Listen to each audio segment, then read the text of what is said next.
Expand your vocabulary with our core 2,000 words ebook. It's free and packed with essential expressions that you'll use on a daily basis. Start building your vocabulary today. Click the link in the description below to download your free French ebook before it's gone. Wait, before we start, do you want a bundle of 30 printable French PDF cheat sheets? Teaching you words and phrases for conversations for free? Then click the link in the description and sign up for a free lifetime account to get access. Tu as passé un bon dimanche? Bof, j'ai eu la flemme de sortir. Bonjour, c'est Thomas. Welcome to FrenchPod101.com. My name is Thomas. In this lesson, we will talk about French words that we can barely translate, or sometimes not at all, so they need an explanation. We use them a lot in daily conversations, so pay attention. You will definitely hear them in real life if you meet French speakers. Let's start with tue l'amour, or killer's love. There is nothing romantic about it. This is quite the opposite. Un tue l'amour can be anything that makes you lose romantic interest in someone. Elle est jolie, mais sa manière de parler, c'est un tue l'amour. Elle est jolie, mais sa manière de parler, c'est un tue l'amour. She's cute, but the way she talks, that is a tue l'amour. Elle est jolie, mais sa manière de parler, c'est un tue l'amour. If you think someone has bad manners, is embarrassing to a point you avoid hanging out with, then this person is insortable. Ton frère a renversé mon verre. Il est insortable. Ton frère a renversé mon verre. Il est insortable. Your brother spilled my drink. He cannot be taken out. Ton frère a renversé mon verre. Il est insortable. It also works as pas sortable, which fits more like the translation cannot be taken out. Bof might not even be in a dictionary because it's not an actual word. It's kind of similar to mais. Bof is either indecisive or not interested. If you're not sure what to answer to a yes or no question, bof is a soft way to say no or maybe but probably not. It can save you from giving a cold no. You can also describe something by being bof. Ce film est bof. Ce film est bof. This movie is meh. Ce film est bof. Bof, j'ai pas envie. Bof, j'ai pas envie. Meh, I'm lazy or I don't want to. Bof, j'ai pas envie. Talking about laziness, la flemme will definitely make you sound like a native. It represents the concept of laziness. Sure, we already have fainéantise as a correct translation, but we don't use it too much between friends or family. In spoken language, we often say la flemme, but be careful not to use it with your boss. Je suis resté chez moi. J'avais la flemme. Je suis resté chez moi. J'avais la flemme. I stayed at home. I was lazy. Je suis resté chez moi. J'avais la flemme. You can also just say la flemme as a set, or even just flemme. Tu veux venir? Do you wanna go? Tu veux venir? Flemme as lazy, so no. Flemme. When you think about France, a lot of you think about wine, cheese, and cuisine in general. So you can say that France has savoir-faire about food. It means to know how to make. You can use it to compliment someone, telling them they are good at doing something. Tu as du savoir-faire avec cette recette. Tu as du savoir-faire avec cette recette. You know this recipe really well. Tu as du savoir-faire avec cette recette. It's often about crafting or making something, but you can absolutely use it about any social or professional skill. Elle a 10 ans de savoir-faire dans son métier. Elle a 10 ans de savoir-faire dans son métier. She has 10 years of savoir-faire in her job. She knows what she's doing. Elle a 10 ans de savoir-faire dans son métier. talking about someone who does well at something, you can use the verb cartonner. But do you know where this word comes from? It's actually from carton, for cardboard. And for some reason, we made it as a verb to express success. Elle a beaucoup de clients. Son magasin cartonne. Elle a beaucoup de clients. Son magasin cartonne. She has a lot of customers. Business is doing well. Elle a beaucoup de clients. Son magasin cartonne. As a verb from the first group, it's not too difficult to conjugate. But still, to cardboard sounds a bit off in English. When you travel to a foreign country with a totally different culture or scenery, you experience dépaysement or uncountriness. Once again, let's just not translate it. It is not necessarily about traveling, but mostly about going out of your comfort zone. Je suis allé au Japon, ce voyage m'a dépaysé. Je suis allé au Japon, ce voyage m'a dépaysé. I've been in Japan, this trip got me dépaysé. Je suis allé au Japon, ce voyage m'a dépaysé. Like it got my own country out of me. I think voilà is famous from non-French speakers as a conclusion marker, but that is not the only use of it. Voilà can be compared to here is or that is. Voilà pourquoi. That's why. But actually, it sounds like extrapolateness to say voilà instead of c'est. C'est pourquoi. Voilà pourquoi nous devons rentrer. Voilà pourquoi nous devons rentrer. And this is why we should go home. It sounds very polite. Voilà pourquoi nous devons rentrer. French speakers often use voilà at the end of a sentence when they are not sure what to say or how to end the sentence. On est rentré à la maison et on a regardé un film. Voilà. On est rentré à la maison et on a regardé un film. Voilà. We came back home and we watched a movie. That's it. On est rentré à la maison et on a regardé un film. Voilà. However, I do not recommend using voilà too much because it sounds like you are not confident or you might be hiding something.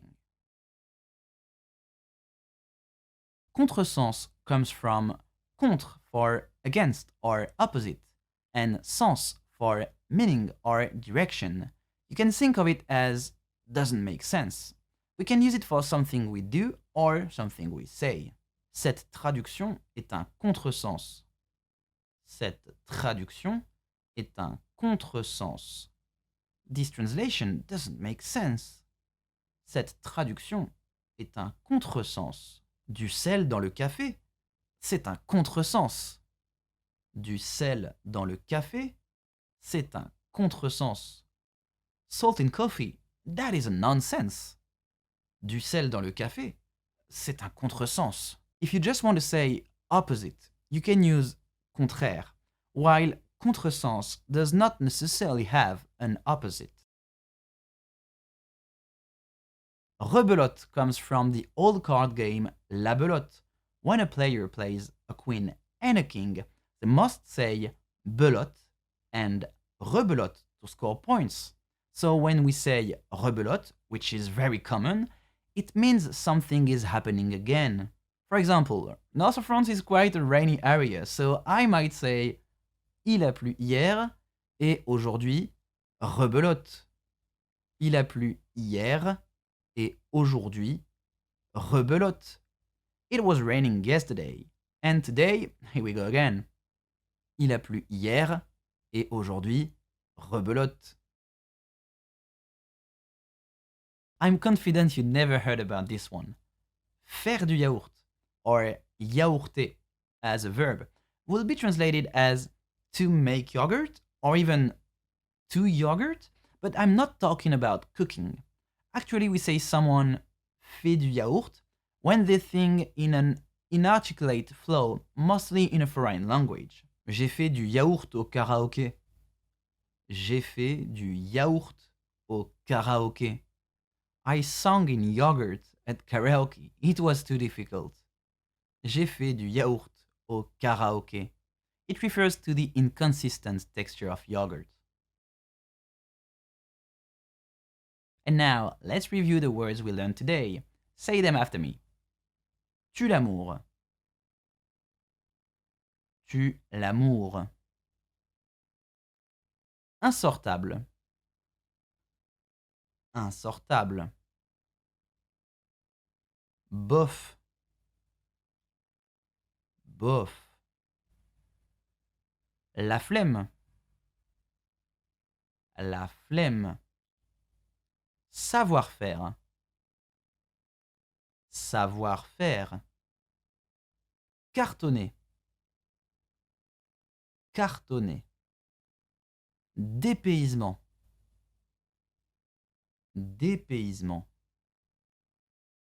Voilà. Voilà. Contresens. Contresens. Rebelote. Rebelote. Yaourté.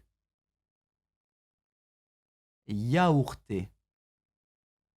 Please try to remember those untranslatable French words because they are very common and it's impressive if you remember how to use them correctly. Thank you for watching this lesson. If you want to speak French and learn in the fastest, easiest, and most fun way, go to FrenchPod101.com and sign up for your free lifetime account right now. Get our complete learning program with real lessons by real teachers. Au revoir. Now that you're finished with this lesson, don't forget, as a free bonus, you get over 30 conversation cheat sheets, but only if you sign up via the link in the description. You'll learn how to have flowing conversations and how to answer the most common questions. You can also print out these colorful cheat sheets to keep as physical study material. So don't miss out on this free gift. Click the link in the description and sign up for a free lifetime account to get your PDF cheat sheets. Wait! Before we start, do you want a bundle of 30 printable French PDF cheat sheets? Teaching you words and phrases for conversations for free? Then click the link in the description and sign up for a free lifetime account to get access. Bonjour. Do you know how life is like for most people in France? How is it similar or different from daily life in your country? Today, I'll tell you how a typical day is like for a lot of people in France. Listen carefully, because then I will ask you a few questions about it. Here we go. Tous les matins, Louis se réveille entre 7h et 7h30. Après une douche rapide, il prend son petit déjeuner habituel. Un café, une tartine de pain avec du beurre et un fruit. Louis prépare sa fille Lucie pour aller à l'école. Ils y vont en voiture. Après avoir déposé Lucie, Louis se dirige vers le bureau et commence le travail à 9h. À midi, Louis va manger avec ses collègues dans une brasserie proche du bureau. Quand il est pressé, Louis achète juste un sandwich dans une boulangerie et le mange dans un parc. Une fois sa journée terminée vers 18h, il rentre à la maison. C'est sa femme Charlotte qui va chercher Lucie à l'école à 16h30. Ils se retrouvent tous ensemble à la fin de la journée. Louis fait à manger pendant que Charlotte aide Lucie à faire ses devoirs. Après le dîner, Lucie doit aller au lit. Enfin, Louis et sa femme lisent un livre ou regardent la télévision avant d'aller dormir. Le week-end, Lucie a le droit de regarder la télévision avec ses parents jusqu'à 23h. Maintenant, j'ai 3 questions à vous poser pour savoir si vous avez compris. Première question, que boit Louis au petit déjeuner? A. Un thé. B. Un café. Ou C. Un jus d'orange. Deuxième question, où Louis va-t-il habituellement manger avec ses collègues? A. Au bureau. B. Dans un parc. Ou C. dans une brasserie. Dernière question. À quelle heure Louis termine-t-il le travail? A. À 16h30. B. Vers 18h. Ou C. À 23h. Gardez vos réponses en tête ou écrivez-les. On verra les bonnes réponses plus tard. Maintenant, je vais relire le texte plus lentement. Tous les matins, Louis se réveille entre 7h et 7h30. Après une douche rapide, il prend son petit déjeuner habituel. Un café, une tartine de pain avec du beurre et un fruit. Louis prépare sa fille Lucie pour aller à l'école. Ils y vont en voiture. Après avoir déposé Lucie, Louis se dirige vers le bureau et commence le travail à 9h. À midi, Louis va manger avec ses collègues dans une brasserie proche du bureau. Quand il est pressé, Louis achète juste un sandwich dans une boulangerie et le mange dans un parc. Une fois sa journée terminée vers 18h, il rentre à la maison.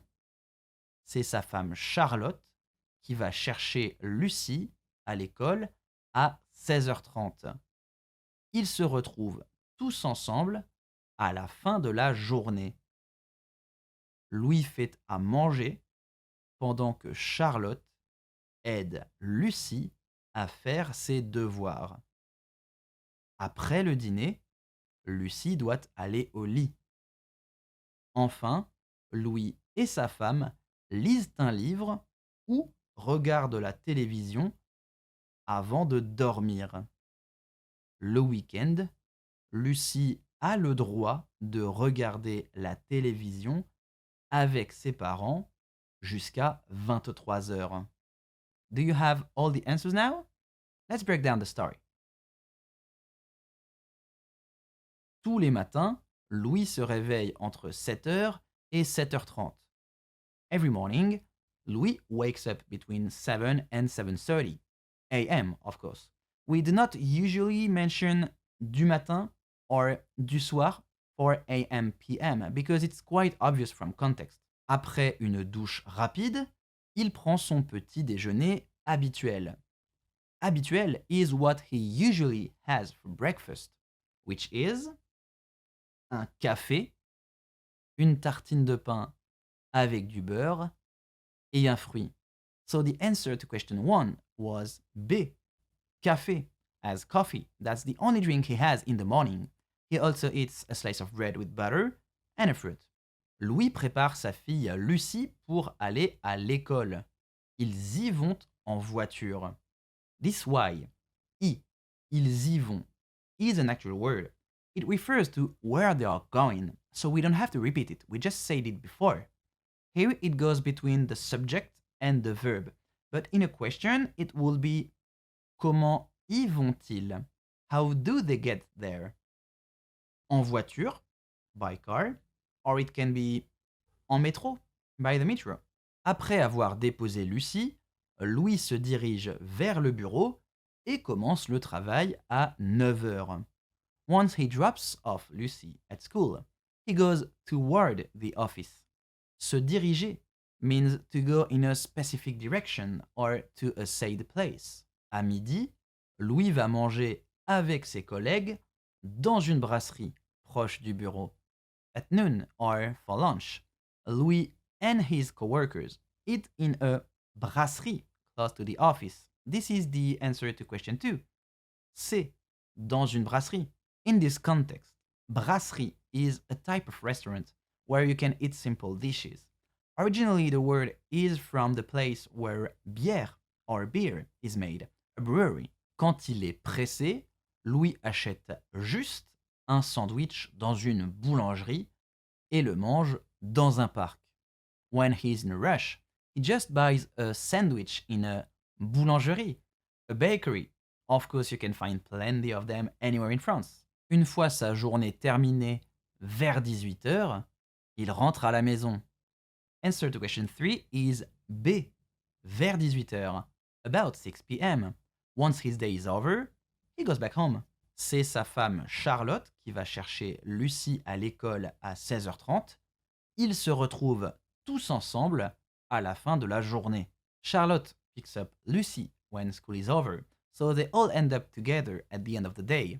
Saying tous ensemble rather than just ensemble as together underlines the bond between more than two people. You can use it talking about friends, family, or a sports team, for example.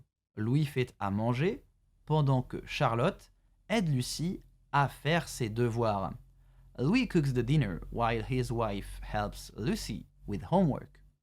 Aider à, to help doing something. Après le dîner, Lucie doit aller au lit. After dinner, Lucy has to go to bed. In French, the verb devoir can be like must or should regarding the context. But be careful, devoir is also how to say homework. Enfin, Louis et sa femme lisent un livre ou regardent la télévision avant de dormir. At last, Louis and his wife read a book or watch TV before they go to bed. Le week-end, Lucie a le droit de regarder la télévision avec ses parents jusqu'à 23 heures. On the weekend, Lucy is allowed. Elle a le droit. She has the right to watch TV with her parents up to 11. In this story, we used vocabulary about time, going somewhere, words and phrases related to a typical day. We learned habituel, en voiture, brasserie, and more. You made it so far. How was it? Did you got all the correct answers? Tell us in the comments. Please leave a like and share this video to anyone who wants to learn French, and subscribe for more. Au revoir. Now that you're finished with this lesson, don't forget, as a free bonus, you get over 30 conversation cheat sheets, but only if you sign up via the link in the description. You'll learn how to have flowing conversations and how to answer the most common questions. You can also print out these colorful cheat sheets to keep as physical study material. So don't miss out on this free gift. Click the link in the description and sign up for a free lifetime account to get your PDF cheat sheets. Wait! Before we start, do you want a bundle of 30 printable French PDF cheat sheets? Teaching you words and phrases for conversations for free? Then click the link in the description and sign up for a free lifetime account to get access. Bonjour, c'est Thomas. Welcome to FrenchPod101.com. My name is Thomas. In this lesson, we will talk about names, the most common given and family names in France, and how to deal with using someone's name regarding who you're talking with. The first word you need to know is nom, or name, but it's unclear if you refer to given name, family name, or full name. French given names, or prénoms, often originate from the Bible, Romanian Empire, Celtic origins, for example. Regardless, we generally don't really know about the origins of our names. Sure, it is documented, but it's not a common topic in our culture. In France, the given name always precedes the family name, or nom de famille. For example, Thomas Martin.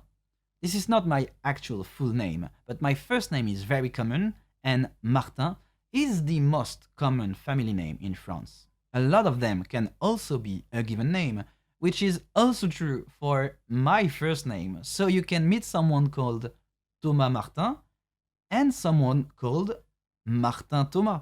I hope it's not confusing. To make it easier, we always introduce by given name, and maybe we also add the family name, but always after. So Thomas Martin has Martin as a family name, while Martin Thomas has Thomas as a family name. For documents, most people in France have one or two middle names.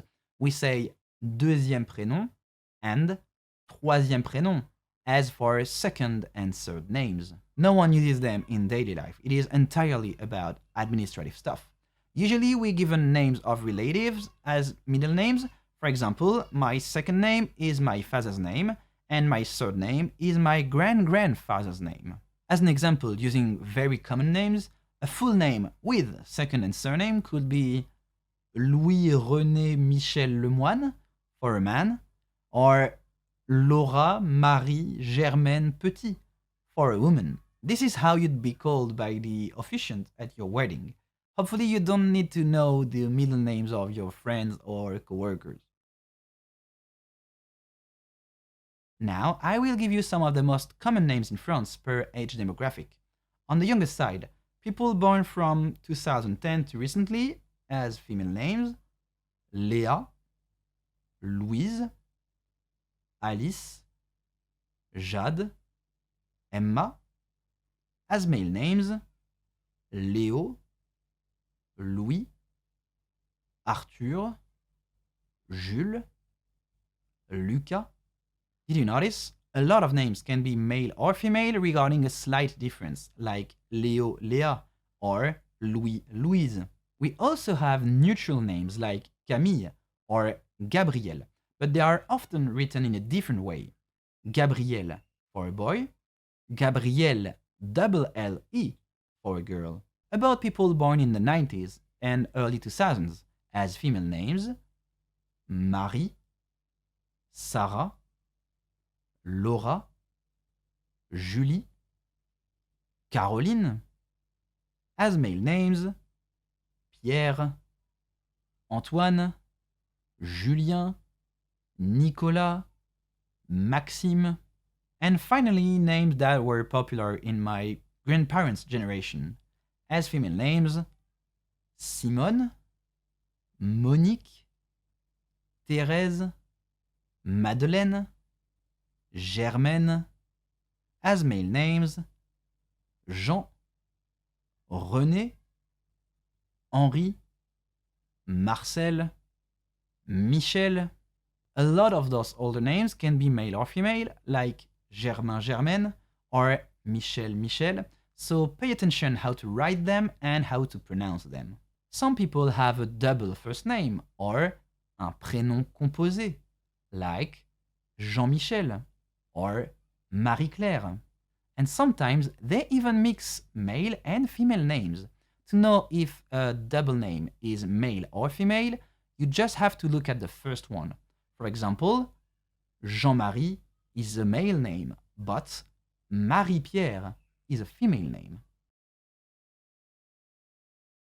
How about the family names? French people always think about Dupont as the most common one.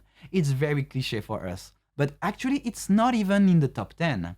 Here it is: Martin, that I said earlier, Bernard, which is also a given name, Thomas, as a family name this time, Robert, once again, it's also a given name, Richard, it is still also a given name, Lefebvre, Moreau, Petit, Durand, and Lemoine. Those last 5 are only family names. And now, let's see how to call someone by its name. The vast majority of the time, like 90%, we only use given names to talk between us, even in most professional relationships. However, if your hierarchical status is lower than the person you're talking with, you might have to use Monsieur, Madame, or Mademoiselle, followed by the family name of this said person. Monsieur for men, Madame or Mademoiselle for women, regarding their marital status or their personal preference. In case of doubt, it's just better asking the person how to properly address them. There is no situation where it's okay to call someone only by their family name. It's considered rude, so pay attention to that. Finally, if you don't know someone's name, you can just use Monsieur or Madame. This is by far the most common and best way to do it. As a customer in a shop or a restaurant, you'd be called Monsieur or Madame by the staff because they just don't know your name. Let's review some words we learned today. Prénom. Prénom. Given name. Mon prénom est Thomas. My name is Thomas. Nom de famille. Nom de famille. Family name. Quel est votre nom de famille? What's your family name? Monsieur. Monsieur. Mr. Monsieur. Or as plural, messieurs. Madame. Madame. Mrs. Madame, as plural, mesdames. Mademoiselle. Mademoiselle. Miss. Mademoiselle, as plural, mesdemoiselles. You can try to mix any of those names with any of those titles to make very French sounding names, or maybe you randomly thought of famous French persons' names. Tell us in the comments. Thank you for watching this lesson. If you want to speak French and learn it the fastest, easiest, and most fun way, go to FrenchPod101.com and sign up for your free lifetime account right now. Get our complete learning program with real lessons by real teachers. Au revoir. Now that you're finished with this lesson, don't forget, as a free bonus, you get over 30 conversation cheat sheets, but only if you sign up via the link in the description. You'll learn how to have flowing conversations and how to answer the most common questions. You can also print out these colorful cheat sheets to keep as physical study material. So don't miss out on this free gift. Click the link in the description and sign up for a free lifetime account to get your PDF cheat sheets. Wait! Before we start, do you want a bundle of 30 printable French PDF cheat sheets? Teaching you words and phrases for conversations for free? Then click the link in the description and sign up for a free lifetime account to get access. Bonjour, c'est Thomas. Welcome to FrenchPod101.com. My name is Thomas. In this video, we will talk about Janvier, or January in France. What do we celebrate? What the weather is like? And I'll give you some travel tips. Just before the new year starts, we traditionally gather as friends or families on the night of 31 décembre, or December 31st. This party is called Réveillon du Nouvel An. Réveillon du Nouvel An. New Year's Eve. Réveillon du Nouvel An. Most people in their 20s and 30s have fun together, especially with the countdown just before midnight. It's definitely the biggest party time of the year. No matter who we party with, we all gather in the same room for the countdown. Once it reaches 0, we all shout, Bonne année! Bonne année! Happy New Year! Bonne année! We wish bonne année to any mutual we meet for the first time of the year, and it's still okay to do so until the end of January. However, be careful not to say it before the new year has begun. It can be considered rude. New Year's Day is called Jour de l'An. Jour de l'An. Day of the year. Jour de l'An. Year can be said either an as masculine or année as feminine regarding the sentence. For example, cet arbre a 10 ans. This tree is 10 years old. Cet arbre a 10 ans. But if I were to talk about a specific year, I'd mostly say l'année 2010, the year 2010, l'année 2010. Going back to Jour de l'An, which is a public holiday, the tradition is to gather as families and share lunch and or dinner. We eat tons of food during those meals with various dishes and appetizers. We drink champagne or champagne. As starters, we eat seafood like oysters or huîtres, smoked salmon or saumon fumé served on toast.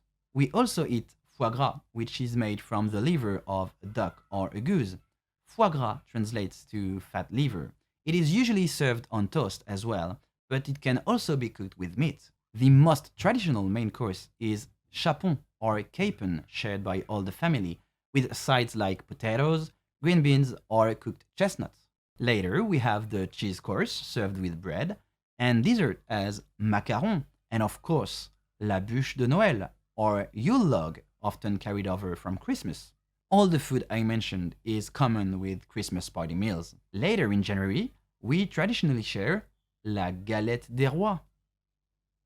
Galette des rois. King's cake.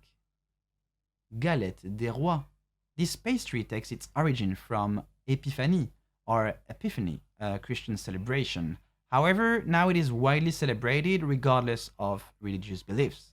There are major regional differences to La Galette des Rois. To me, as someone from the north, I think of it as a puff pastry with frangipane, a delicious creamy almond texture.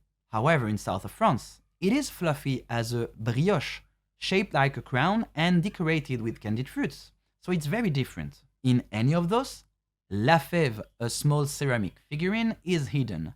Whoever gets it from its slice is crowned as the queen or the king for the day. Each galette des rois is sold with a crown made of cardboard just for this purpose. Every single bakery in France sells galette des rois in January. We share it at home with families, at work, at school restaurants. It is very universal. But be careful of La Fève. It is quite dangerous for this. On the first Monday after January 1st, all students go back to school after 2 weeks of school holidays. This day is called Rentrée des classes. Rentrée des classes. Back to school. Rentrée des classes. This name is common to every back to school days. It's not only after Christmas holidays. That's it for the important days in January in France. There are no other public holidays in this month after January 1st. Being in the middle of winter, January is usually the coldest month in France. Temperatures vary between 0 to 10 degrees Celsius, with southern regions being a bit warmer than this. Mountain areas like les Pyrénées in southwest, les Alpes in southeast, and le Jura in east are obviously colder and snowy. The good part is there are good places for winter sports. We have a lot of ski resorts. It can be a good reason to visit France at that time of the year. Apart from these regions, la neige or snow is not very common in France, so do not expect to see white landscapes if you come in winter. The city of Strasbourg in the east of France, very close to the German border, is still illuminated by Christmas decorations. If you don't like the cold so much, you can enjoy mild weather in the southeast of France in cities like Nice, Cannes, or Marseille. Those cities, and most of France in general, are visited by many more tourists in summer, so I think it's a good idea to visit most famous spots like La Tour Eiffel, Eiffel Tower, or Le Louvre in January. Being the off-season, flights and accommodations are often cheaper, so you can save some money. If you go by that time, you can get good deals in shops during Les Soldes, the sales season. It usually starts in the second week of January and lasts for 4 weeks. No matter which city you go, you can always hide from the cold in the numerous restaurants and cafés. It's the best time to have un chocolat chaud, a hot chocolate. Let's conclude with some French words to know about January and winter. Le mois de janvier. Le mois de janvier. The month of January. Le mois de janvier. An ou année. An ou année. Year. An ou année. Bonne année. Bonne année. Happy New Year. Bonne année. Galette des rois. Galette des rois. King's Cake. Galette des rois. Rentrée des classes. Rentrée des classes. Back to school. Rentrée des classes. Hiver. Hiver. Winter. Hiver. Froid. Froid. Cold. Froid. Neige. Neige. Snow. Neige. Chocolat chaud. Chocolat chaud. Hot chocolate. Chocolat chaud. That's all for today. How is it similar or different from January in your country? Please tell us in the comments. Thank you for watching this lesson. If you want to speak French and learn in the fastest, easiest, and most fun way, go to FrenchPod101.com and sign up for your free lifetime account right now. Get our complete learning program with real lessons by real teachers. Au revoir. Now that you're finished with this lesson, don't forget, as a free bonus, you get over 30 conversation cheat sheets, but only if you sign up via the link in the description. You'll learn how to have flowing conversations and how to answer the most common questions. You can also print out these colorful cheat sheets to keep as physical study material. So don't miss out on this free gift. Click the link in the description and sign up for a free lifetime account to get your PDF cheat sheets. Wait! Before we start, do you want a bundle of 30 printable French PDF cheat sheets? Teaching you words and phrases for conversations for free? Then click the link in the description and sign up for a free lifetime account to get access. So welcome to FrenchPod101.com. Hi, my name is Fanny, and today I will guide you through some of the most common proverbs in French.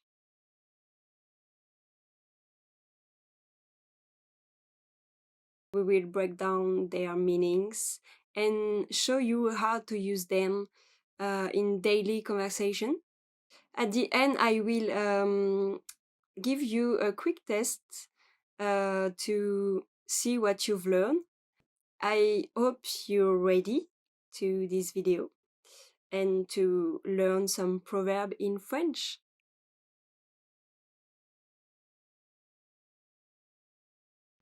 So, first proverb is petit à petit, l'oiseau fait son nid. Petit à petit, l'oiseau fait son nid. So it means that little by little, the birds build its nest. It's a reminder that consistent effort leads to success, and small steps, patience, and perseverance will help you reach your goal. Petit à petit, l'oiseau fait son nid. Petit à petit, l'oiseau fait son nid. Petit à petit, l'oiseau fait son nid. So, for example, you can say that learning French takes times. So, you can also say petit à petit, l'oiseau fait son nid.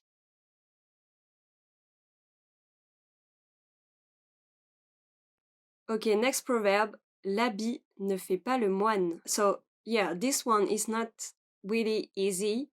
It means that the cow does not make the monk. Don't trust appearance. And for example, it's very similar to say don't judge a book by its cover. L'habit ne fait pas le moine. L'habit ne fait pas le moine. L'habit ne fait pas le moine. You can say that he seems poor, but he is rich. So, l'habit ne fait pas le moine.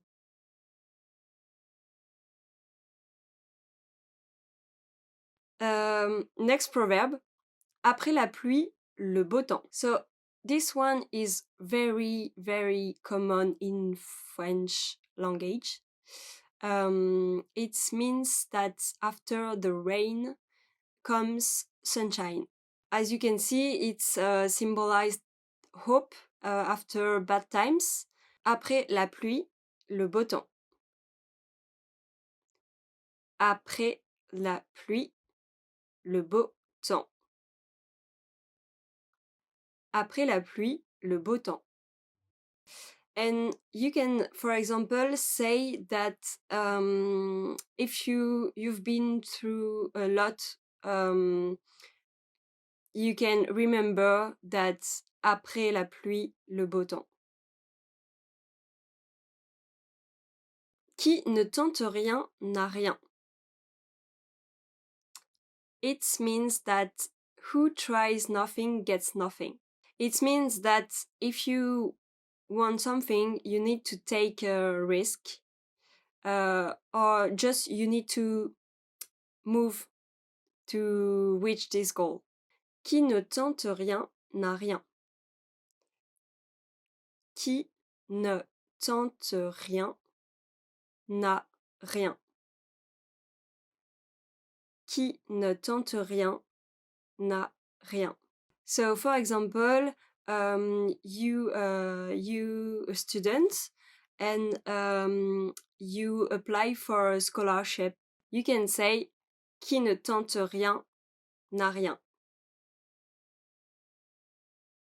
Next proverb, mieux vaut tard que jamais. It means that better late than never. And you can also say that it's never too late to start something. Mieux vaut tard que jamais. Mieux vaut tard que jamais. Mieux vaut tard que jamais. So, for example, you are an adult, but you want to learn French, and you finally start learning French. So great. Mieux vaut tard que jamais. Next proverb, la nuit porte conseil. The night brings advice. So it means that sleeping on a problem brings clarity. You can use that when you have a big decision to take. So you can say la nuit porte conseil, just to remind that you need to take time to take a decision. La nuit porte conseil. La nuit porte conseil. La nuit porte conseil. So, for example, you can say that you don't need to decide now. You can sleep on it. La nuit porte conseil. Okay, next and last proverb. So, loin des yeux, loin du cœur. Okay, that's a funny one because you can say loin des yeux, près du cœur. It means the total opposite. So the first one, loin des yeux, loin du cœur, means that far from the eyes, far from the heart. It means that the distance we can bonds. Loin des yeux, près du cœur, which means that far from the eyes, close to the heart. So I think it's really depends on the relationship you have, and people choose the right one for the situation. It's like make or break. Loin des yeux, loin du cœur. Loin des yeux, loin du cœur. Loin des yeux, loin du cœur. So, for example, you can say, we stopped talking after she moved away. So, loin des yeux, loin du cœur. Okay, so now it's your turn. So, let's review what we've learned. Which proverb means after the rain comes sunshine?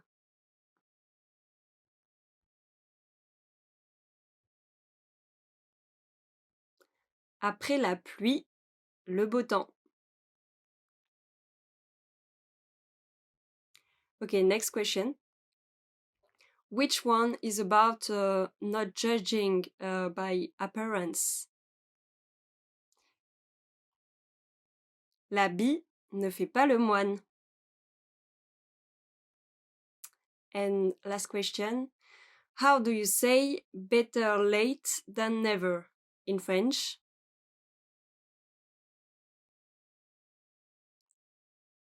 Mieux vaut tard que jamais. So, thank you for watching. I hope these proverbs inspire you to keep learning French. Please don't hesitate to visit FrenchPod101.com if you want to be able to have real French conversation with native speakers. Just click the link in the description and download our PDF lessons, including all the essential phrases you need in everyday life. And keep practicing, and as we say in French, petit à petit, l'oiseau fait son nid. See you next time. Now that you're finished with this lesson, don't forget, as a free bonus, you get over 30 conversation cheat sheets, but only if you sign up via the link in the description. You'll learn how to have flowing conversations and how to answer the most common questions. You can also print out these colorful cheat sheets to keep as physical study material. So don't miss out on this free gift.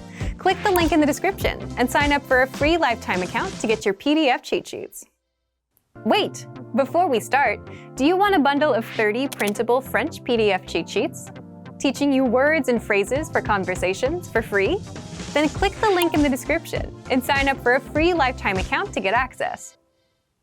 Welcome to FrenchPod101.com. Hello, my name is Fanny, and today I will tell you a story around a French local food market. So maybe you don't know what it's like to shop in a local food market in France, what kind of food you can find, what makes this market so special. So you will learn this on this video. Today I will talk in French. I will be asking you some questions, like a quick test after reading a story around local food market in France.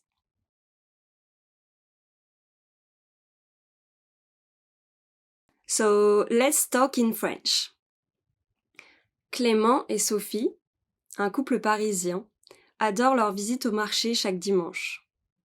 Dès leur arrivée, ils sont accueillis par l'odeur du pain frais sortant de la boulangerie et par les voix joyeuses des commerçants qui appellent les clients. Ils passent devant des étals remplis de fruits et légumes colorés, des tomates rouges brillantes, des citrons jaunes éclatants et des herbes fraîches qui sentent bon le basilic. Sophie s'arrête chez le poissonnier, où les huîtres fraîches sont posées sur un lit de glace, tandis que Clément choisit un bouquet de fleurs aux teintes vives. Des tulipes oranges et des roses roses. Il découvre aussi des spécialités, comme des olives marinées et des confitures maison. Le marché est animé, avec des parfums de fromage, de café et d'épices flottant dans l'air. Après leurs achats, ils s'installent à une terrasse pour savourer un chocolat chaud tout en profitant de l'agitation joyeuse du marché.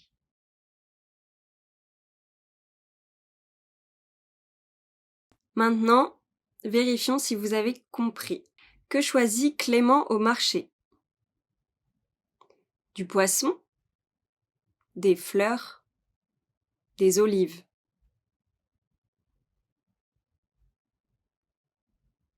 C'était des fleurs. Où Sophie s'arrête-t-elle pour acheter quelque chose? À l'étal de fruits? Chez le poissonnier? Chez le fleuriste? C'était le poissonnier. Que font-ils après leurs achats? Ils vont dans un café. Ils visitent un musée. Ils rentrent immédiatement chez eux.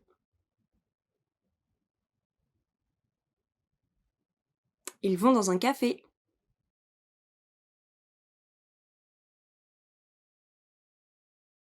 Maintenant, je vais lire une deuxième fois, mais lentement, avec les sous-titres. Clément et Sophie, un couple parisien, adorent leur visite au marché chaque dimanche. Dès leur arrivée, ils sont accueillis par l'odeur du pain frais sortant de la boulangerie et par les voix joyeuses des commerçants qui appellent les clients. Ils passent devant des étals remplis de fruits et légumes colorés. Des tomates rouges brillantes, des citrons jaunes éclatants et des herbes fraîches qui sentent le basilic. Sophie s'arrête chez le poissonnier, où les huîtres fraîches sont posées sur un lit de glace. Tandis que Clément choisit un bouquet de fleurs aux teintes vives, des tulipes oranges et des roses roses. Il découvre aussi des spécialités comme des olives marinées et des confitures maison. Le marché est animé avec des parfums de fromage, de café et d'épices flottant dans l'air. Après leurs achats, ils s'installent à une terrasse pour savourer un chocolat chaud tout en profitant de l'agitation joyeuse du marché. C'était la deuxième écoute, plus lente. J'espère que vous avez compris avec les sous-titres.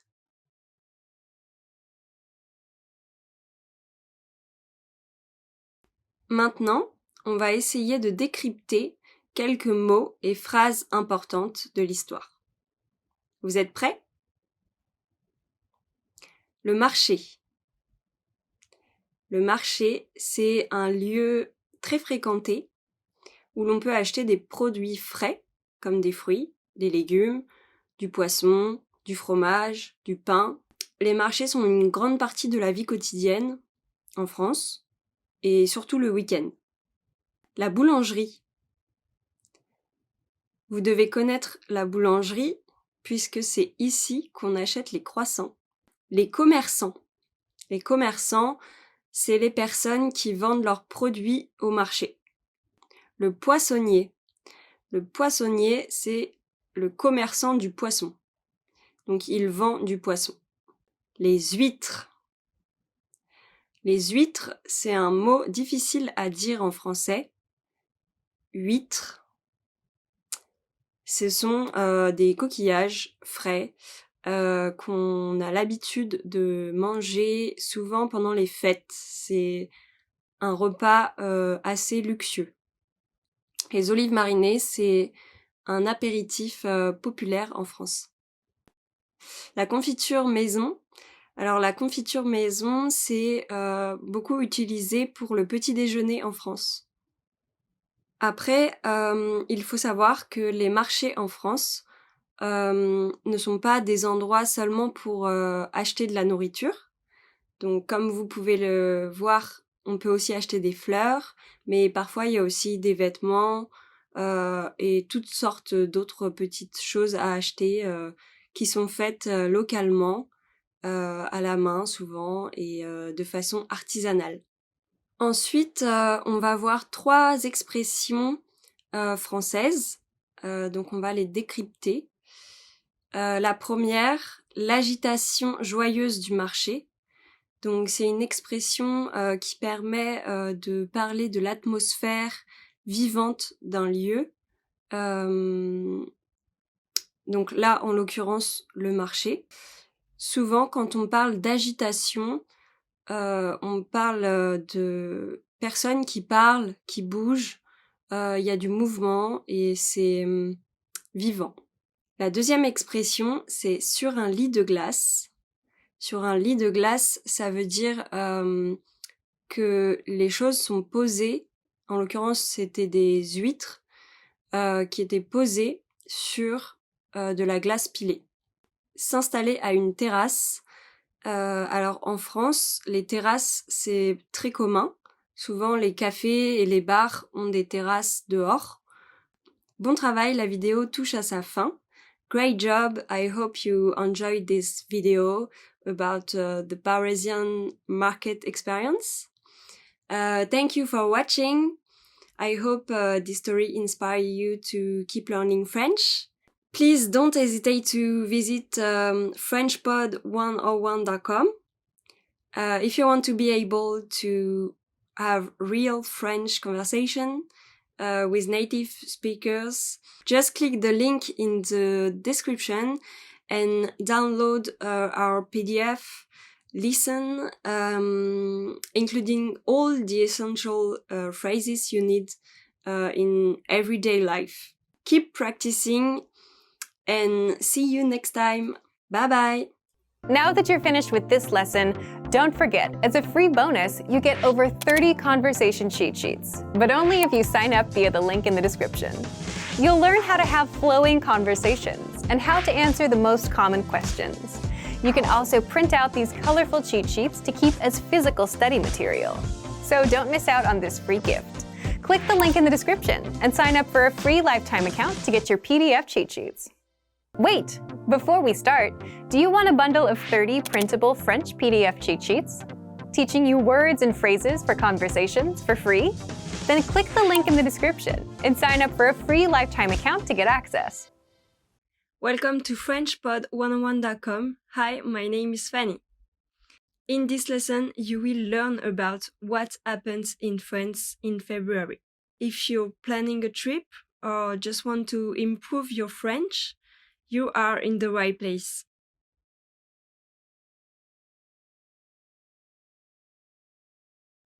We will learn a lot of words related to season, holiday, or travel. First, you need to know how to say in French February. Février. Février. Février.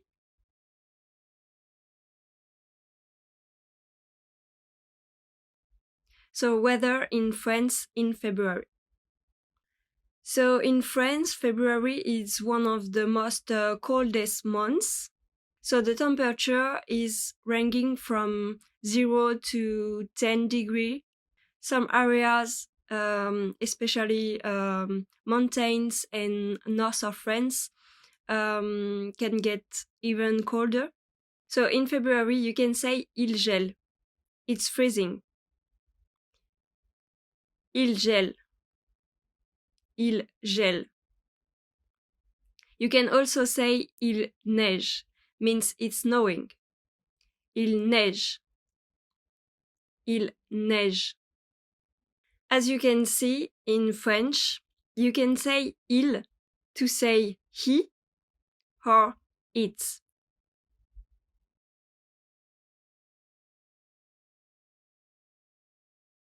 Okay, let's talking about events and holidays in February in France.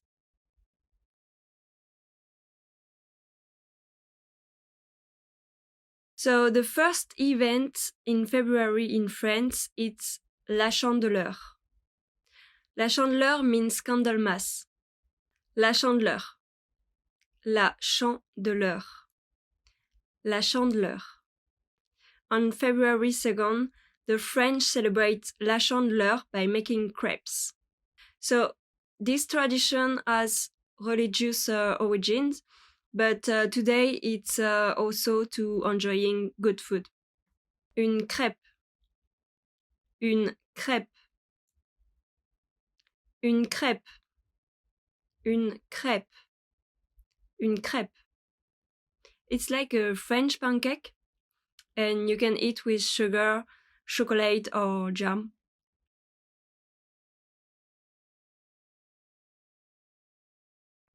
So in February, there is also school holidays.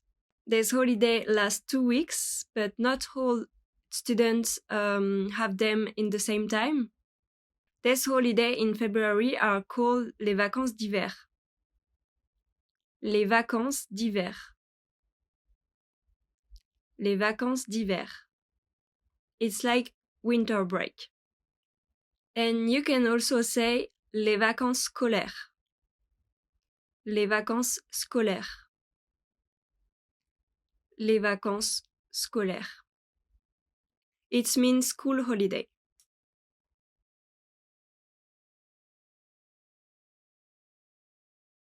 So there is another event in February in France. It's called Carnaval. So many cities in France celebrate le Carnaval with colorful parades, costume, and music. So le Carnaval means carnival. Le Carnaval. Le Carnaval. Le Carnaval. And in this kind of event, people have to wear a costume. And in French, you say un déguisement. Un déguisement. Un déguisement.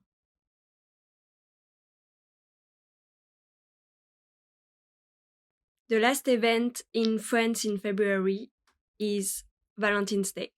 You may know Valentine's Day. In France, it's like the day of love. So lovers are offering flowers, chocolate, and sometimes they are doing a restaurant. In French, you say la Saint-Valentin. La Saint-Valentin. La Saint-Valentin. To say a boyfriend or girlfriend, you can say in French un amoureux, une amoureuse. Un amoureux, une amoureuse. Un amoureux, une amoureuse. To give a gift, you can say in French offrir. Offrir. Offrir.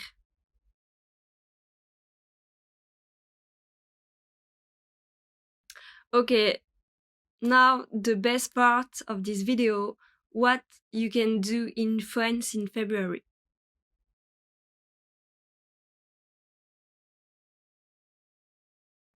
So in France, in February, you can visit the mountains. La montagne means the mountain. La montagne. La montagne. La montagne.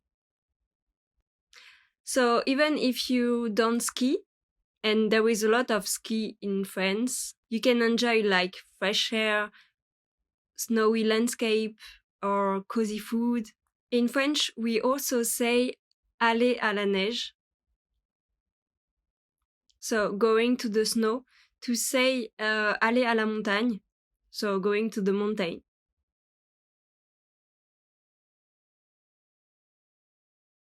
In February in France, you can also explore castle. So I think February is the perfect time to visit castle because it's like the mood. France has many famous castles like le Château de Versailles, le Château de Chambord. I think there is like thousands of them in France. So as you can see, to say a castle, we say un château. Un château. Un château.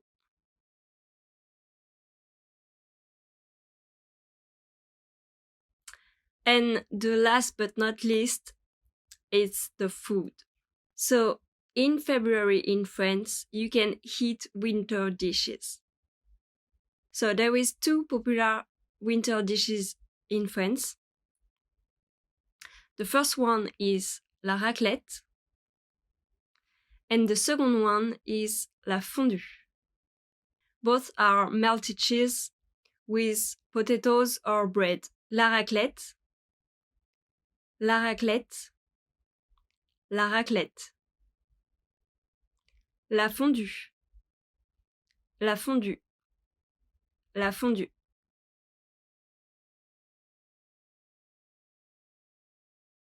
Okay, now let's see if you remember. What do French people eat on February 2nd? Des croissants, des crêpes, du chocolat. C'était des crêpes. How do you say in French it's snowing? Il gèle, il pleut, il neige. It was il neige. What is un château? A castle, a mountain, a market. A castle. Great job! I hope you enjoyed learning about February season in France. Thank you for watching. I hope this video inspires you to keep learning French. Please don't hesitate to visit FrenchPod101.com. If you want to have real French conversation with native speakers, just click the link below and download our PDF lessons, including all the essentials you need in everyday life. Keep practicing. See you next time. Bye-bye. Now that you're finished with this lesson, don't forget, as a free bonus, you get over 30 conversation cheat sheets, but only if you sign up via the link in the description. You'll learn how to have flowing conversations and how to answer the most common questions. You can also print out these colorful cheat sheets to keep as physical study material. So don't miss out on this free gift. Click the link in the description and sign up for a free lifetime account to get your PDF cheat sheets. Wait! Before we start, do you want a bundle of 30 printable French PDF cheat sheets? Teaching you words and phrases for conversations for free? Then click the link in the description and sign up for a free lifetime account to get access. And I'm here to tell you a story about train in France. So today you will learn about taking train in France, how to buy a ticket, and we're going to follow Alice, a young woman traveling by train in France. Be careful because I will be asking you some questions to check your understanding. So let's get started.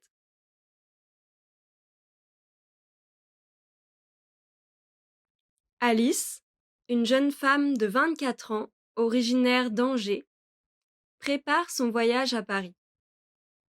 Grâce à sa carte jeune, elle bénéficie de 30% de réduction sur tous ses trajets en train. Elle ouvre l'application SNCF Connect, sélectionne sa destination et la date de départ. Après avoir choisi son horaire, elle achète son billet, qui lui coûte 39 €. Son billet est directement disponible dans l'application. Le jour du départ, Alice arrive à la gare d'Angers, se rend au quai de départ et monte à bord de son TGV. Alice est soulagée que son train ne soit pas en retard, car les retards sont fréquents en France et elle n'a pas envie de perdre de temps. Le train démarre et rapidement, le paysage défile à travers la fenêtre. Alice installe ses affaires, sort son livre et se prépare à passer un agréable trajet. Elle aperçoit les champs verdoyants. De temps en temps, elle jette un œil à son téléphone pour vérifier l'heure d'arrivée à Paris. Après un moment, Alice a soif. Elle décide donc de se rendre à la voiture-bar pour acheter une bouteille d'eau. Elle revient ensuite à sa place, contente de s'être un peu rafraîchie. Pendant le trajet, elle écoute de la musique et se plonge dans son livre. L'ambiance est calme et Alice profite pleinement de ce moment de détente. En arrivant à la gare Montparnasse, elle se sent prête à profiter de sa journée dans la capitale.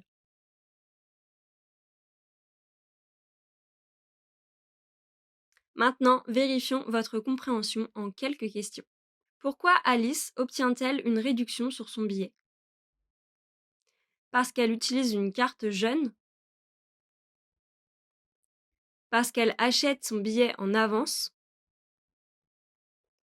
parce qu'elle voyage en groupe, parce qu'elle utilise une carte jeune. Quel est le prix du billet d'Alice de Angers à Paris? 55 euros, 39 euros, 49 euros. 39 euros. Qu'est-ce qu'Alice fait pendant son trajet en train? Elle regarde un film, elle lit un livre et écoute de la musique. Elle dort pendant tout le trajet. Elle lit un livre et écoute de la musique.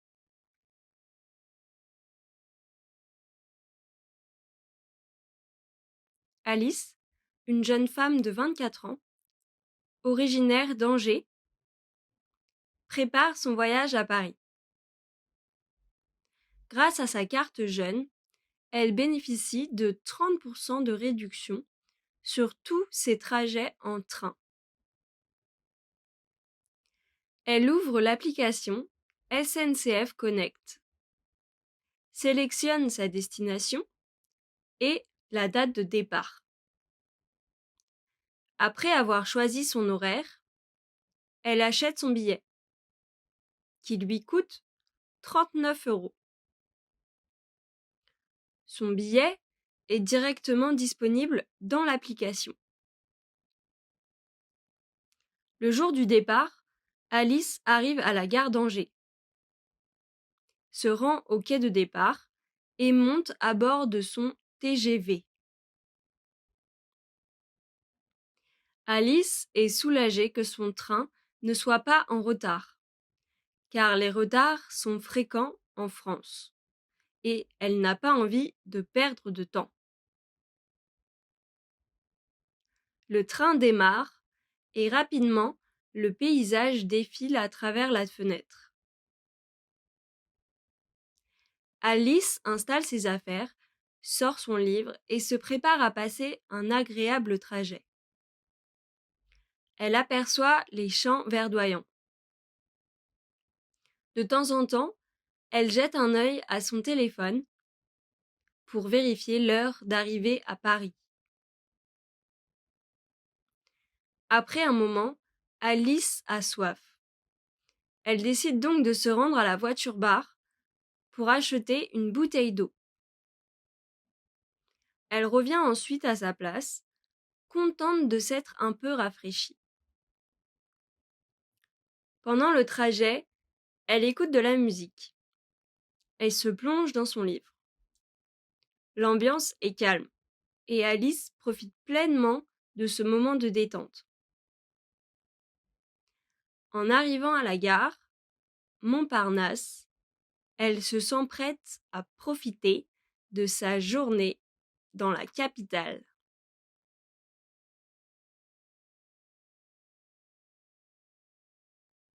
Décryptons quelques mots et expressions françaises importantes.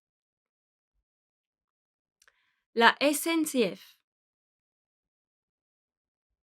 La SNCF, c'est la Société nationale des chemins de fer français et c'est la compagnie nationale ferroviaire en France. C'est-à-dire qu'elle est responsable de tous les trains en France. L'application SNCF Connect, c'est l'application de la SNCF. Et ça permet aux voyageurs d'acheter les billets et de suivre toutes les informations liées à leur train. La carte jeune. La carte jeune, c'est une carte de réduction qu'on appelle carte jeune parce qu'elle est destinée aux jeunes, c'est-à-dire aux personnes de moins de, en général, 25 ans, mais parfois ça peut être aussi 30 ans. Le TGV. Le TGV, ça veut dire train à grande vitesse. C'est-à-dire que c'est le train le plus rapide qu'on a en France. C'est assez développé, donc on l'a sur beaucoup de lignes. C'est un train qui relie souvent des grandes villes, qui est très confortable et rapide. La gare Montparnasse. La gare Montparnasse, c'est une des gares ferroviaires de Paris. Donc cette gare à Paris, elle est surtout destinée aux trains qui viennent de l'ouest de la France. La voiture bar. La voiture bar, c'est un wagon où on va retrouver un bar à l'intérieur du train. On va pouvoir y aller pour acheter du coup à manger ou à boire, comme de l'eau, du café ou un sandwich par exemple. La capitale. La capitale, c'est un mot qu'on emploie pour désigner Paris en France. Ça veut dire que c'est la capitale économique et culturelle du pays.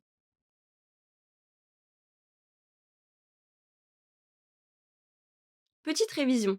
Alors aujourd'hui, on a vu que Alice utilise sa carte jeune pour obtenir 30% de réduction, qu'elle a donc son billet à 39 €.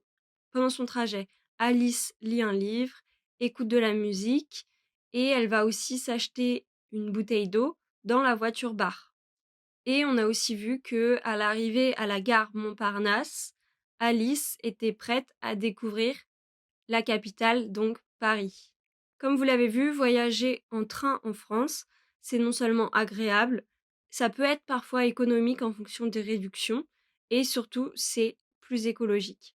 Thank you for watching. I hope this video inspire you to keep learning French. Please don't hesitate to visit frenchpod101.com if you want to be able to have real French conversation with native speakers. Just click the link below and download our PDF lessons, including all the essential you need in everyday life. Keep practicing. See you next time. Bye bye.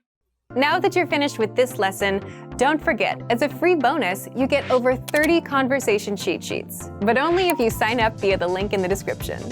You'll learn how to have flowing conversations and how to answer the most common questions. You can also print out these colorful cheat sheets to keep as physical study material. So don't miss out on this free gift. Click the link in the description and sign up for a free lifetime account to get your PDF cheat sheets. Wait! Before we start, do you want a bundle of 30 printable French PDF cheat sheets? Teaching you words and phrases for conversations for free? Then click the link in the description and sign up for a free lifetime account to get access. Welcome to FrenchPod101.com. Hi, my name is Fanny, and in this lesson you will learn about March in France. So the weather, important events, and what you can do in this month of the year in France. This video will help you improve your French, especially with words related to seasons, holidays, and travel. So whether you're planning a trip in France or just curious about the French culture, you are in the right place.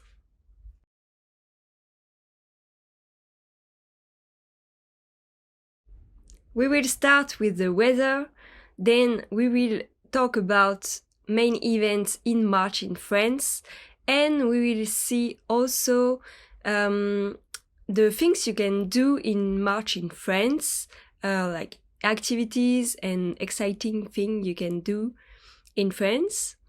So let's get started.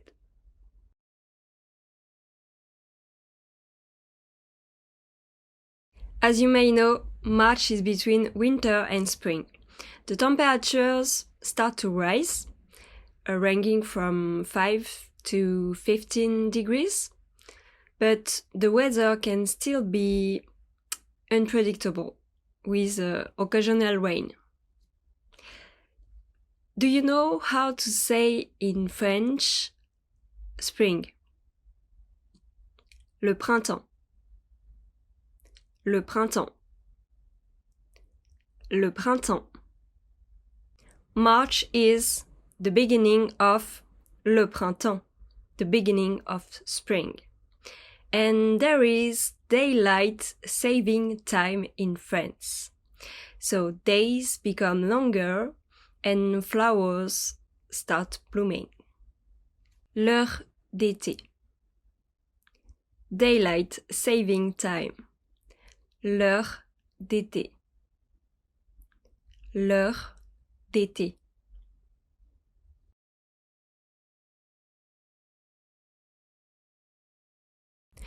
let's talk about main events in March in France.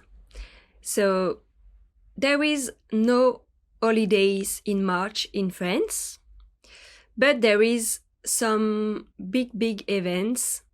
You may know the International Women's Day.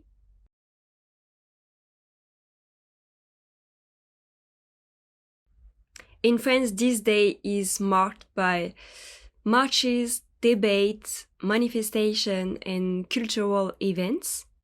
So this is dedicated to celebrating women's achievements and advocating for gender equality. You can say la Journée internationale des droits des femmes. La Journée internationale des droits des femmes. As you see, les droits des femmes means women's rights. Les droits des femmes. Les droits des femmes. Les droits des femmes. We can say that French people loves to protest, and March is the perfect month to protest. This is the month of social movements. Une manifestation. Une manifestation. A protest. Une manifestation. Une manifestation.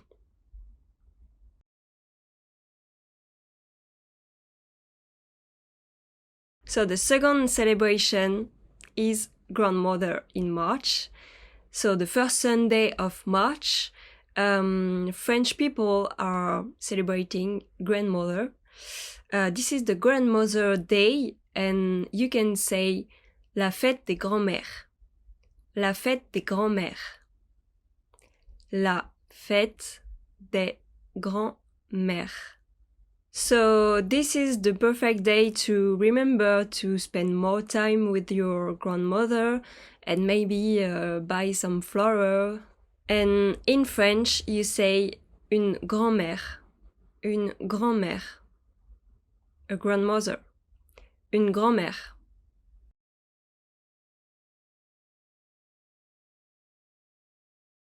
The last event we will talk about in March in France is Paris Book Fair. So, it's called in French le Salon du Livre de Paris.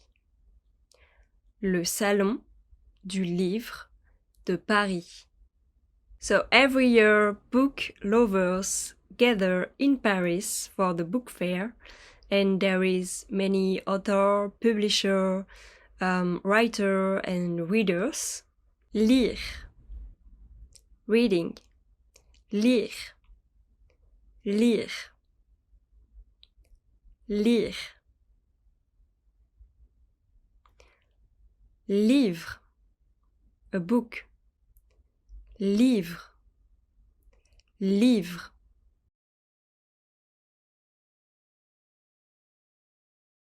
Okay, so now we will see what to do in France in March.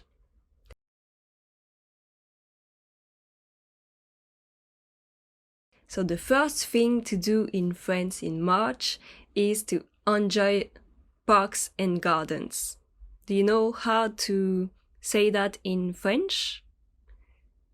Parks and gardens.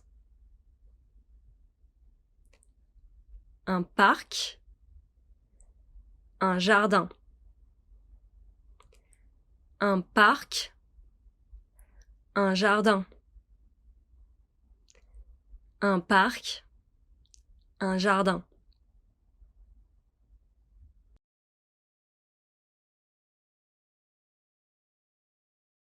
Okay, the second activities to do in France in March is outdoor sports.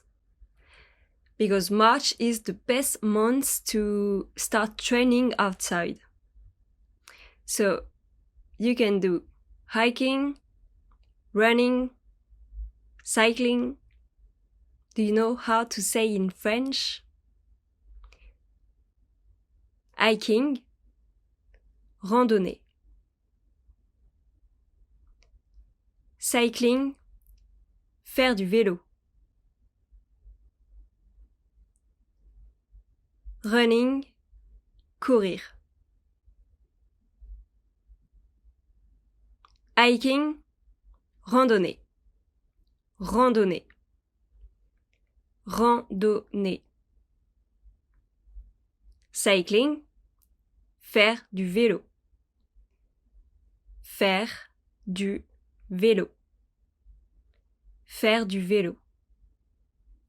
Running, courir. Courir. Courir.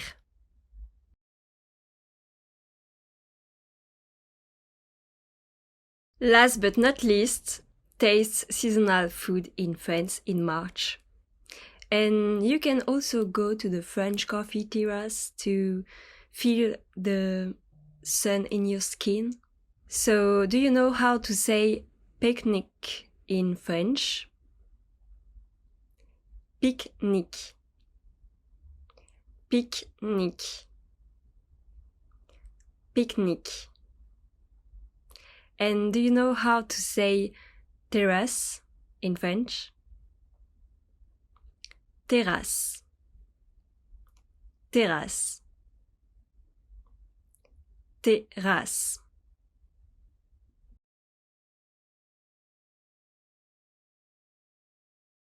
Let's see if you remember. Here the question.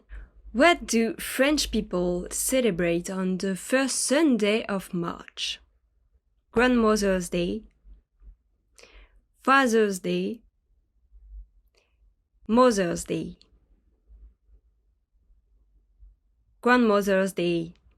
How do you say gardens in French? Parc, jardin, terrasse. Jardin. What is l'heure d'été? Winter time, daylight saving time, midnight. Daylight saving time. That's it for today. I hope you learned something new about France in March.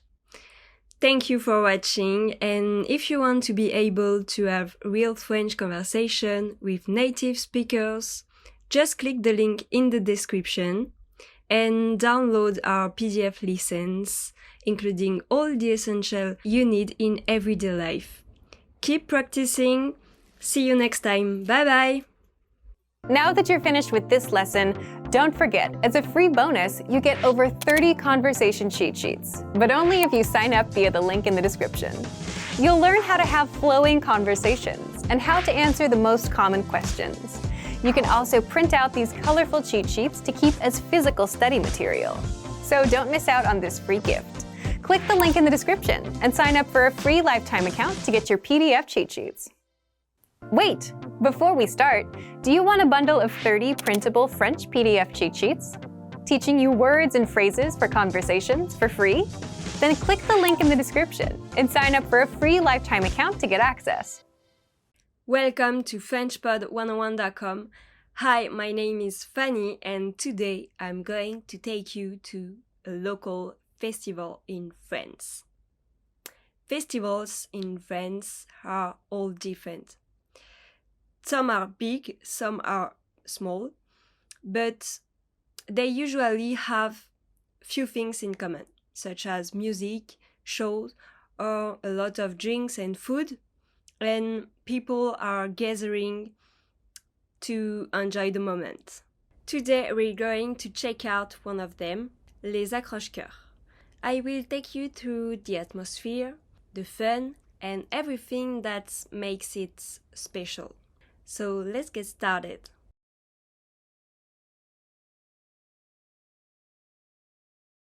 Marie, une jeune femme de 30 ans, vit à Nantes, une ville située sur la côte atlantique.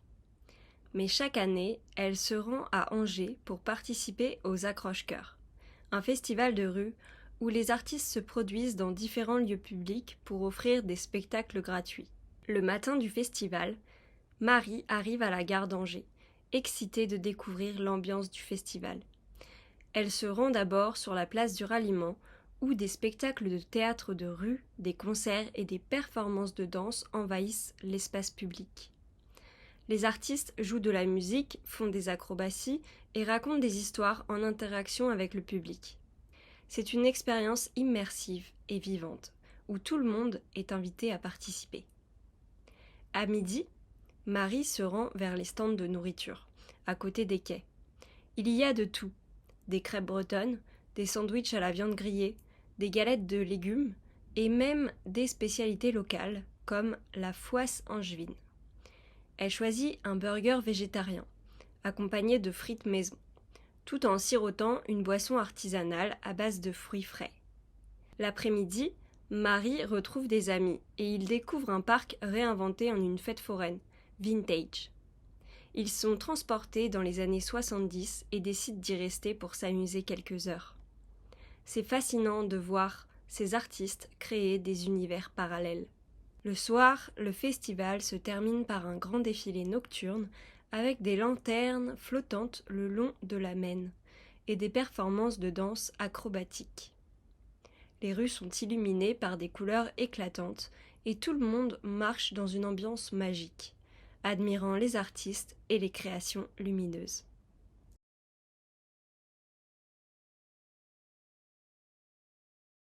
Maintenant, vérifions votre compréhension avec quelques questions. Qu'est-ce que Marie fête pendant le festival? La fête de la musique?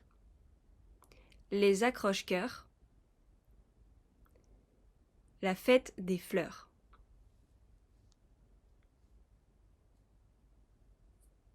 Les accroche-cœurs. Qu'est-ce que Marie mange pendant le festival? Des fouasses angevines. Des crêpes bretonnes. Un burger végétarien. Un burger végétarien. Qu'est-ce qui clôture le festival en fin de soirée? Un défilé nocturne. Un grand concert. Un feu d'artifice. Un défilé nocturne.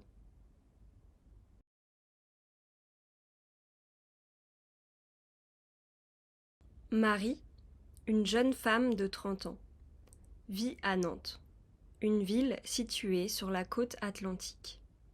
Mais chaque année, elle se rend à Angers pour participer aux accroche-cœurs, un festival de rue où les artistes se produisent dans différents lieux publics pour offrir des spectacles gratuits. Le matin du festival, Marie arrive à la gare d'Angers, excitée de découvrir l'ambiance du festival. Elle se rend d'abord sur la place du Ralliement, où des spectacles de théâtre de rue, des concerts et des performances de danse envahissent l'espace public.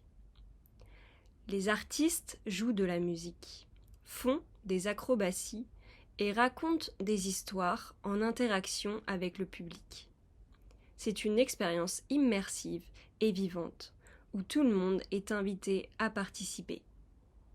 À midi, Marie se rend vers les stands de nourriture à côté des quais. Il y a de tout. Des crêpes bretonnes, des sandwichs à la viande grillée, des galettes de légumes et même des spécialités locales comme la fouasse angevine. Elle choisit un burger végétarien, accompagné de frites maison, tout en sirotant une boisson artisanale à base de fruits frais. L'après-midi, Marie retrouve des amis et ils découvrent un parc réinventé en une fête foraine vintage. Ils sont transportés dans les années 70 et décident d'y rester pour s'amuser quelques heures. C'est fascinant de voir ces artistes créer des univers parallèles.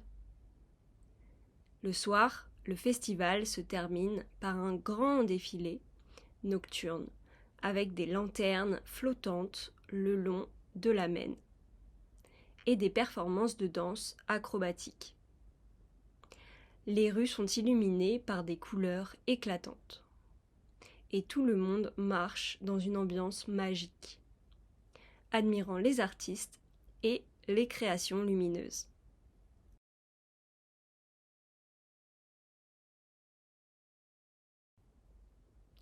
Décryptons maintenant quelques mots et expressions ensemble. Ils envahissent l'espace public. C'est une expression pour dire que ces artistes viennent occuper la place publique en entier. Il y a de tout. C'est une expression pour dire il y a beaucoup de choix, il y en a pour tous les goûts. La fouasse angevine, c'est une spécialité d'Angers, un pain qu'on peut garnir avec différentes garnitures et on les retrouve souvent pendant les fêtes. Sirotant, une boisson artisanale. Donc sirotant, ça veut dire boire lentement. Une boisson artisanale, c'est une boisson qui n'est pas industrielle. Ils sont transportés dans les années 70. Donc c'est une expression pour dire que l'atmosphère et le festival permettent de les faire voyager dans le temps et leur donner l'impression d'être dans une autre époque. En l'occurrence, les années 70, donc en 1970.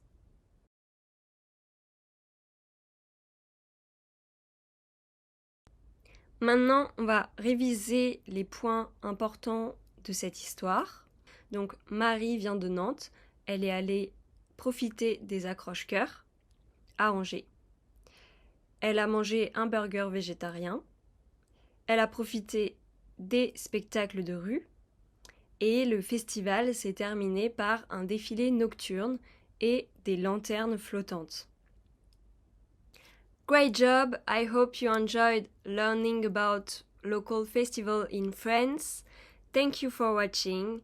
Please don't hesitate to visit FrenchPod101.com if you want to be able to have real French conversation with native speakers. Just click the link in the description and download our PDF lessons, including all the essential phrases you need in everyday life. Thank you for watching. See you next time. Bye-bye. Now that you're finished with this lesson, don't forget, as a free bonus, you get over 30 conversation cheat sheets, but only if you sign up via the link in the description. You'll learn how to have flowing conversations and how to answer the most common questions. You can also print out these colorful cheat sheets to keep as physical study material. So don't miss out on this free gift. Click the link in the description and sign up for a free lifetime account to get your PDF cheat sheets. Wait! Before we start, do you want a bundle of 30 printable French PDF cheat sheets? Teaching you words and phrases for conversations for free? Then click the link in the description and sign up for a free lifetime account to get access. Welcome to FrenchPod101.com. Hi, my name is Fanny, and in this lesson you will learn about what happens in France during April. So the weather, important events, and fun activities you can do during this time of year in France. This video will help you improve your French vocabulary, especially with words related to season, holiday, and travel. So if you're planning a trip or just curious about French culture, you are in the right place. We'll start with the weather, then move on to major events, and we will explore exciting things you can do during this time of year in France. So let's get started.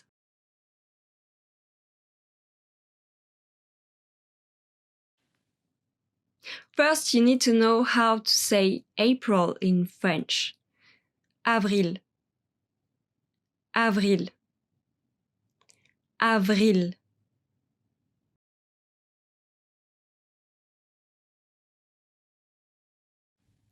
Okay, so April in France is a spring month. The days are longer and warmer, but the weather can still be unpredictable.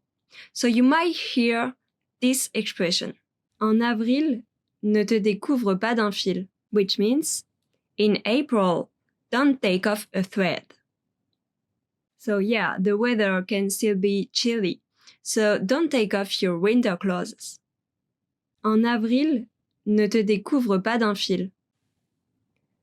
En avril, ne te découvre pas d'un fil. Le printemps. spring. Le printemps. Le printemps.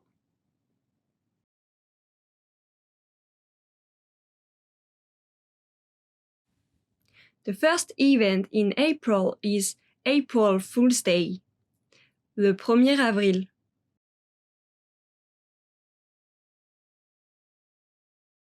On April 1st, kids and sometimes adults play pranks by sticking paper fish on people's back and yelling Poisson d'avril, Poisson d'avril, Poisson d'avril. So April Fool's joke. But literally it's April fish. Poisson d'avril. Une blague. A joke. Une blague. Une blague.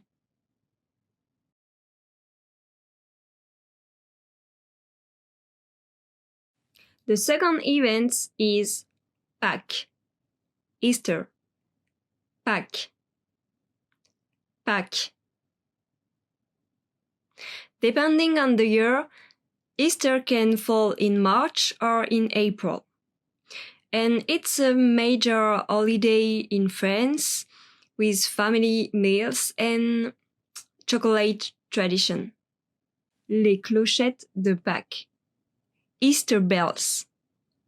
Les clochettes de Pâques. Un nœud en chocolat.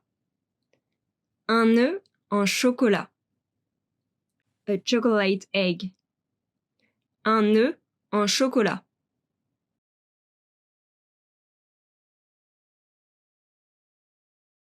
The last event in April is school holidays.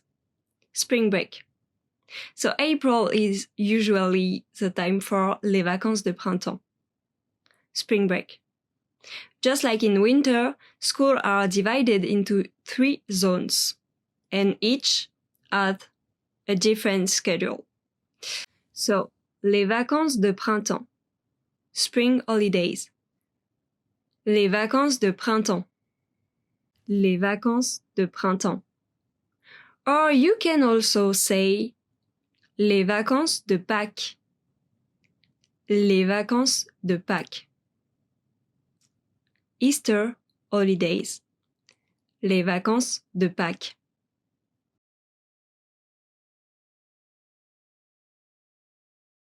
Let's see what you can do in France in April.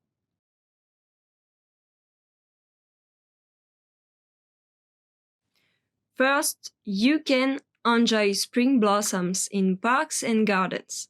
April is the perfect month to enjoy nature. And you will find in every French cities un jardin des plantes, botanical gardens, and literally it's garden of plants. Un jardin des plantes. Un jardin des plantes. Une serre. A greenhouse where exotic plants are grown. Une serre. Une serre.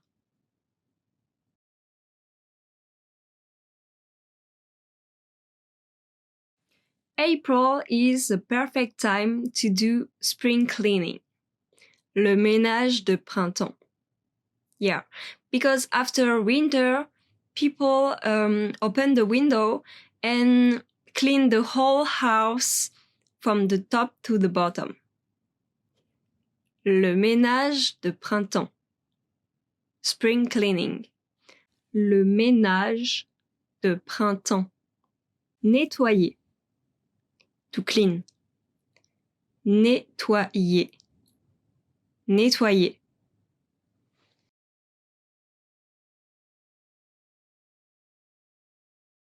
In April, you can visit garage sales or flea markets. As the weather improves in April, and thanks to spring cleaning, flea markets and garage sales pop up all over France. So it's a great way to find vintage items. Un vide-grenier. A neighborhood garage sales. Un vide-grenier. Un vide-grenier. Une brocante. A flea market. Une brocante. Une brocante.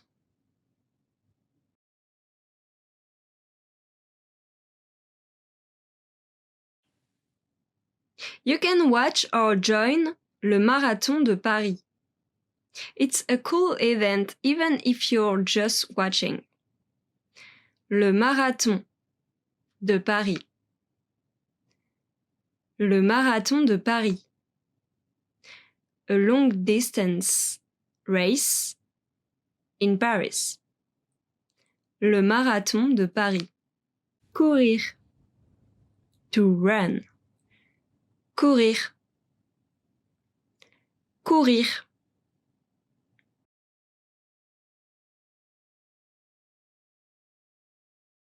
Okay, so let's see if you remember.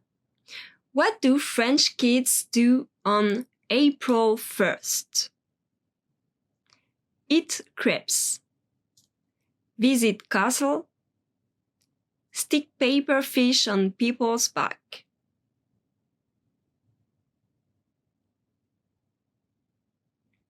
Stick paper fish on people's back. What is a vide-grenier?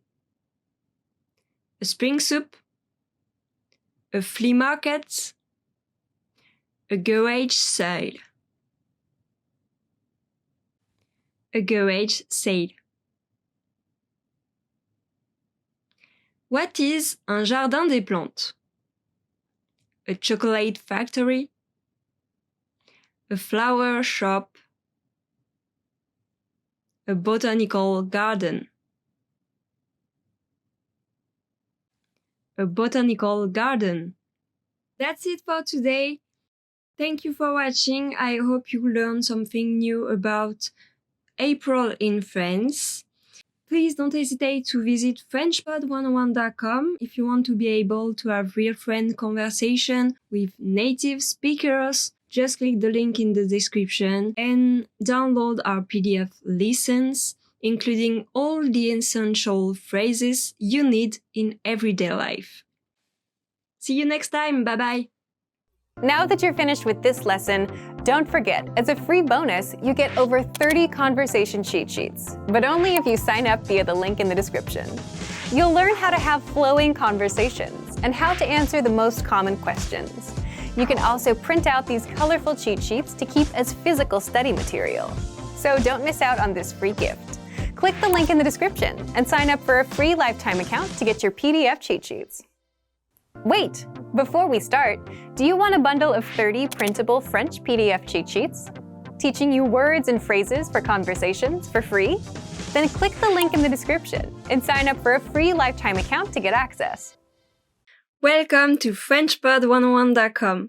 Hi, my name is Fanny and I'm here to tell you a story about the most iconic and historical landmark in France, the Mont Saint-Michel. So today we're going to discover the fascinating story behind this place, how it was built, and why it's so important. I will be asking you some questions to check your understanding. So let's get started.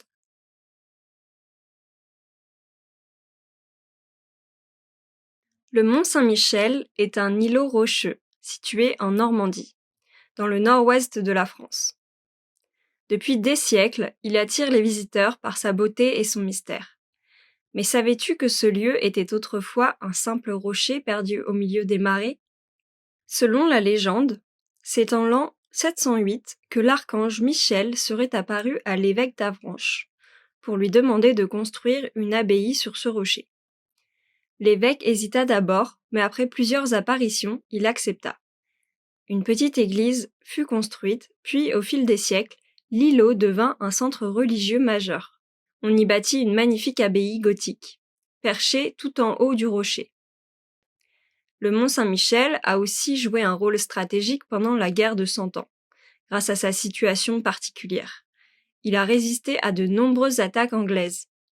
Les marées rapides et puissantes rendaient l'accès difficile, et le mont est devenu une véritable forteresse. Aujourd'hui, le Mont Saint-Michel est classé au patrimoine mondial de l'UNESCO. On peut y accéder à pied lors de la marée basse ou par une passerelle moderne. Avec ses ruelles médiévales, ses remparts et son abbaye spectaculaire, c'est l'un des lieux les plus visités de France.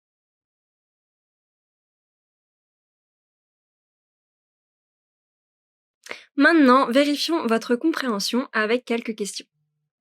Pourquoi l'évêque d'Avranches a-t-il décidé de construire une abbaye? Parce qu'un roi le lui a demandé? Parce qu'il a eu une vision de l'archange Michel?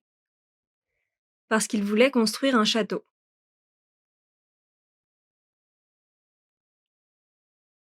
Parce qu'il a eu une vision de l'archange Michel. Pourquoi le Mont Saint-Michel a-t-il résisté aux attaques pendant la guerre de 100 ans? Parce qu'il était protégé par des remparts? Parce que les marées rendaient l'accès difficile? Ou les deux? Parce que les marées rendaient l'accès difficile. Quel est le statut du Mont Saint-Michel? C'est un musée privé? C'est un site militaire? C'est un site classé au patrimoine mondial de l'UNESCO. C'est un site classé au patrimoine mondial de l'UNESCO.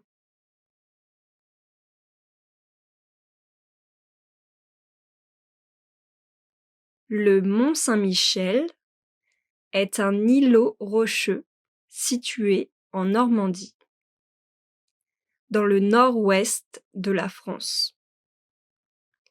Depuis des siècles, il attire les visiteurs par sa beauté et son mystère. Mais savais-tu que ce lieu était autrefois un simple rocher perdu au milieu des marais? Selon la légende, c'est en l'an 708 que l'archange Michel serait apparu à l'évêque d'Avranches pour lui demander de construire une abbaye sur ce rocher. L'évêque hésita d'abord, mais après plusieurs apparitions, il accepta. Une petite église fut construite.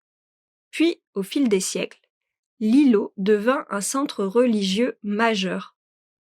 On y bâtit une magnifique abbaye gothique, perchée tout en haut du rocher. Le Mont Saint-Michel a aussi joué un rôle stratégique pendant la guerre de 100 ans. Grâce à sa situation particulière, il a résisté à de nombreuses attaques anglaises. Les marées rapides et puissantes rendaient l'accès difficile. Et le mont est devenu une véritable forteresse. Aujourd'hui, le Mont Saint-Michel est classé au patrimoine mondial de l'UNESCO. On peut y accéder à pied lors de la marée basse ou par une passerelle moderne. Avec ses ruelles médiévales, ses remparts et son abbaye spectaculaire. C'est l'un des lieux les plus visités de France.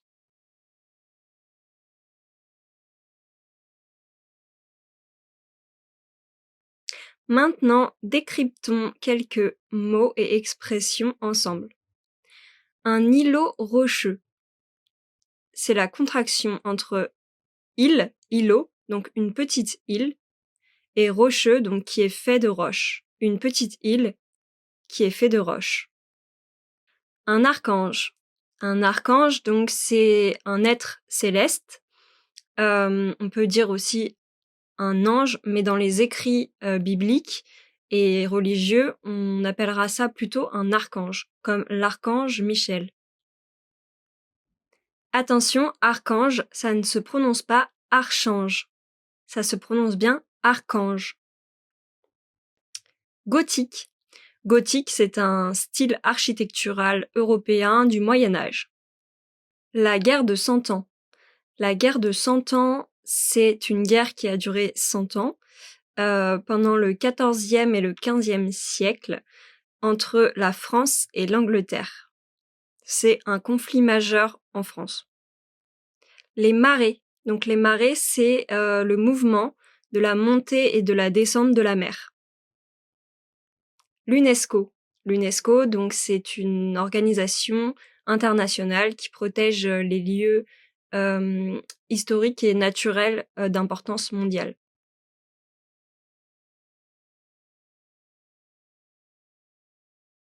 Maintenant, révisons quelques points importants de cette histoire. Donc, le Mont Saint-Michel, c'est un îlot rocheux situé en Normandie. Une abbaye y a été construite grâce à l'apparition de l'archange Michel. C'est un lieu qui a résisté à de nombreuses attaques de la guerre de 100 ans. Et c'est un lieu visité très touristique en France, classé au patrimoine mondial de l'UNESCO. Great job! I hope you enjoyed learning about the story of Mont Saint-Michel in France. Thank you for watching. I hope this video inspires you to keep learning French and keep practicing. Please don't hesitate to visit FrenchPod101.com if you want to be able to have real French conversation with native speakers. Just click the link in the description and download our PDF lessons, including all the essential phrases you need in everyday life. Keep practicing. See you next time. Bye-bye. Now that you're finished with this lesson, don't forget, as a free bonus, you get over 30 conversation cheat sheets, but only if you sign up via the link in the description. You'll learn how to have flowing conversations and how to answer the most common questions. You can also print out these colorful cheat sheets to keep as physical study material. So don't miss out on this free gift. Click the link in the description and sign up for a free lifetime account to get your PDF cheat sheets. Expand your vocabulary with our core 2,000 words ebook. It's free and packed with essential expressions that you'll use on a daily basis.